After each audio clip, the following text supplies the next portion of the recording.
Hi. Whew. My name is Hallow. I just got back from my cardiologist appointment and I'm wiped out. And I tried to get my mind all right for the appointment. I put on one of my grandma's brooches for good luck. And I wore a bra. I haven't worn a bra since literally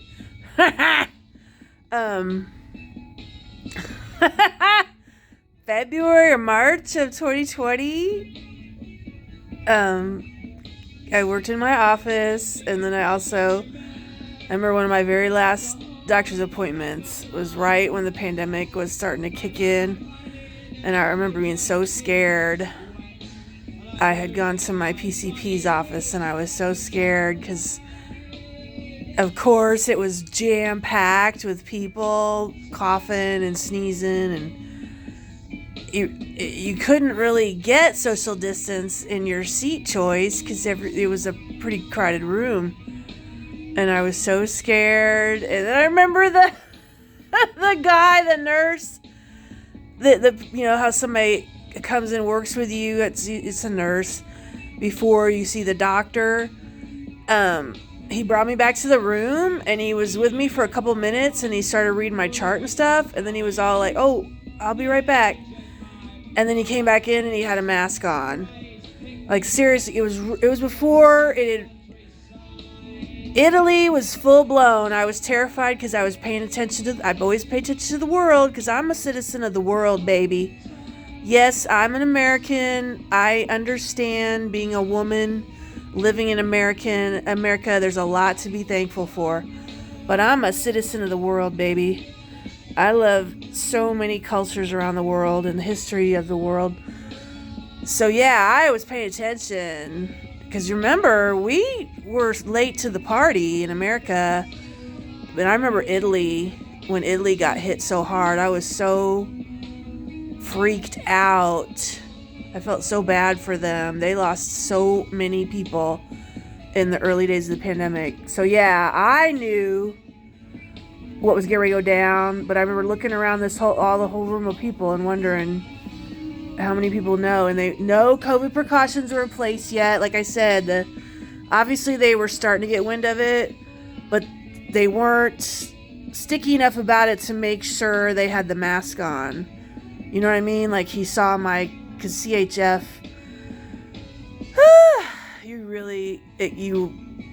you're pretty much, yeah, you're probably gonna die if you get COVID with CHF, and then top it off if you have lung issues or you're morbidly obese, all that stuff. So yeah, it was just crazy. So yeah, I haven't worn a bra. As soon as I got to stay home all the time and work from home and not go out at all, there was a downside to that, I found out, but the positive side was it kept me in a protective bubble, to not get exposure to COVID when they were trying to figure out what was going on and what to tell people. So yeah, for the first time in 3 years, I put on a bra this morning. Bra and brooch for good luck. And the appointment went great. It's the first time I've seen a cardiologist since 2018. They assigned me one initially, but insurance wouldn't help me pay for them, so after I went to that first appointment and then found out they weren't going to help, I couldn't afford to keep going. And then, like I've said in other episodes, I couldn't afford to continue insurance. So then I went without insurance for a few years. So then I really didn't go see any specialists. I was paying for my oxygen out of pocket. So that's like $200 plus a month. I've worked with 2 different companies and they're both expensive for different reasons. So yeah, this is my first cardiologist appointment in years. So this dude specializes in congestive heart failure, and that's apparent from the initial meeting.